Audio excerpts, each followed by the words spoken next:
전국에 쏟아진 거센 빗줄기로 인한 인명피해가 계속 늘고 있다. 침수 피해로 다수의 사상자를 낸 충북 청주 오송 지하차도에서 추가 시신이 발견되었다. 이에 따라 총 사망자는 40명으로 늘어나게 됐다. 오송 지하차도에서 사망한 13명을 포함해 충북 지역에서 사망자가 16명 나왔고 세종 1명, 충남 4명, 경북 19명으로 나타났다. 반면 대한민국 대통령 윤석열은 국내 집중호우 상황 속에서 우크라이나를 방문해서 당장은 서울로 뛰어간다고 해도 집중호우 상황을 크게 바꿀 수 없다는 입장이었다는 메시지를 대통령실을 통해 내놓았다. 한국 대통령이 우크라이나를 방문하면 전쟁 상황을 바꿀 수 있다고 생각하는가 보다. 참으로 어처구니 없는 해명이다. 윤석열 대통령의 처 김건희는 1호기를 타고 명품 쇼핑을 해서 논란을 일게 했는데 해당 매장 대표는 30년간 본 적 없는 큰손 손님이라고 말했다고 지역 언론이 보도했다. 윤석열 대통령은 대한민국 국민들 목숨보다 이탈리아 국민들 목숨이 더 중요하다고 생각하는가라는 볼멘 소리가 시민들 사이에서 터져나오기도 했다. 윤 대통령은 폭우로 자국민 14명이 사망해서 G7 정상회의 참석 중 기껏 귀국하는 이탈리아 총리를 위로하고 급기야 순방 연장까지 해가면서 예정에도 없던 우크라이나로 갔다. 그런 폭우로 사망한 대한민국 국민은 누구의 위로를 받아야 하는 것일까? 그런 상황에 대통령 부부가 있어야 할 현장이 리투아니아 명품 상점이나 우크라이나 대통령 관전은 아닐 것이다. 오송 지하차도 등에서 운명을 달리하신 분들의 명복을 빌며 비탄에 빠진 유족들과 재산을 잃은 분들에게 위로의 마음을 전한다. 윤 대통령 부부는 모든 순방 일정을 마치고 오늘 오전 5시 30분쯤 경기 성남시 서울공항을 통해 입국했다. 문제는 윤석열 정부 여당이 월 180여만원 수준인 실업급여 하한액을 낮추거나 폐지하는 방안을 검토하면서 개최한 공청회에서 실업급여로 해외여행 간다, 명품 선글라스나 옷을 산다는 등 청년 여성 구직자와 계약직 노동자를 폄훼하는 발언을 해 구직자들의 반발을 사고 있다. 정작 국민의 세금으로 해외에 가서 경호원을 대동하고 명품 쇼핑을 하는 사람은 누구란 말인가?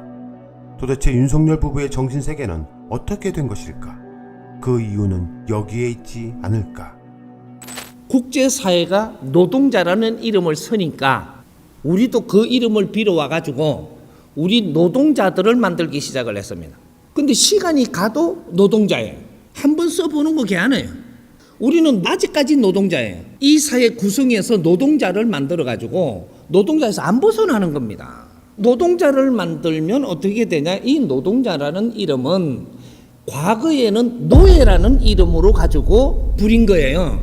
그러면 현대판 노예가 노동자라는 이름입니다. 노동자한테 돈을 좀 더 줬어. 이거는 또 탐을 냅니다. 노동자는 건성이 안 바뀌어. 노동자 한 3일 쉬게 하죠. 4일 시작을 해요. 일은 하기 싫고 돈은 더 내놓으라. 이 노동자 건성이야. 지금 이 나라에 다시 운용이 되려면 딱 한 가지를 바꿔야 돼. 그게 뭐냐? 노동자 퇴치운동. 대한민국은 노동자가 있으면 안 돼요.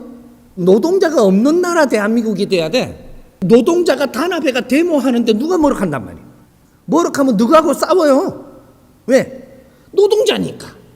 노동자들이 지금 국제적으로 여행을 간다? 참. 노동자는 그렇게 안 되는 거를 하고 있는 거예요.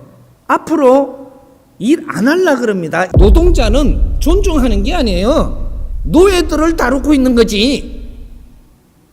윤석열 대통령의 멘토로 알려진 천공은 노동자들이 국제적으로 여행을 간다, 하참 노동자는 그렇게 안 되는 것을 하고 있다고 발언했다. 즉 노동자는 해외여행도 명품도 구매하면 안 된다란 말이다.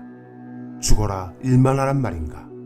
도대체 천공이란 자는 이 나라를 계급사회로 만들려고 하는지 어이가 없다. 현재 서울 양평간 고속도로 김건희 일가 땅 특혜 의혹 논란이 모든 이슈를 빨아들이고 있다.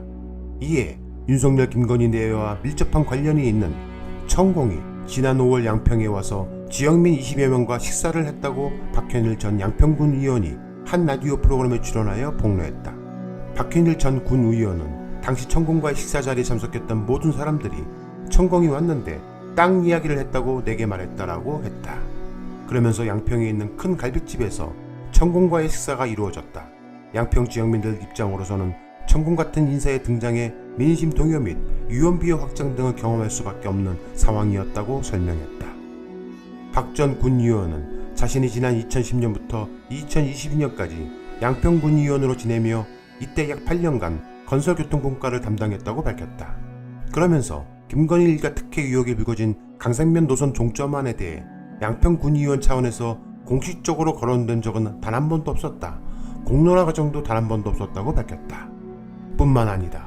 열린공감TV가 최근 보도한 문재인 정부 당시 충남지역 대선 공약인 중부권 동서횡단철도와 충청산업문화철도 사업 추진이 사실상 파기되었는데 2022년 5월 1일 윤석열 정부 인수위가 충남지역 공약의 노선을 포함시키면서 부활시킨 충천내륙철도 중부권 동서횡단철도 사업 구간 중 당진 구간에 성문, 송산, 거산에 역이 생기고 그곳에 윤석열의 장모 최은순의 땅이 있다란 보도를 한 바 있다. 문제는 천공이 작년 10월경 충남 당진을 방문해 복지기금을 전달한 사실이 있어 그 배경에 의혹이 일고 있다. 천공은 작년 10월 21일 당진시청 대강당에서 산업재해 복지기금 현금 5천만 원과 현물 1억 9,800만 원을 충남협의회에 기탁했다. 그리고 천공은 당시 당진 이곳저곳을 둘러보았다고 한 시민이 전했다. 대한민국 대통령은 윤석열인가? 그의 처 김건희인가? 아니면 천공인가라는 말들이 회자가 되고 있다. 시민에게 묻겠다. 현재 대한민국 대통령은 누구라 생각하는가?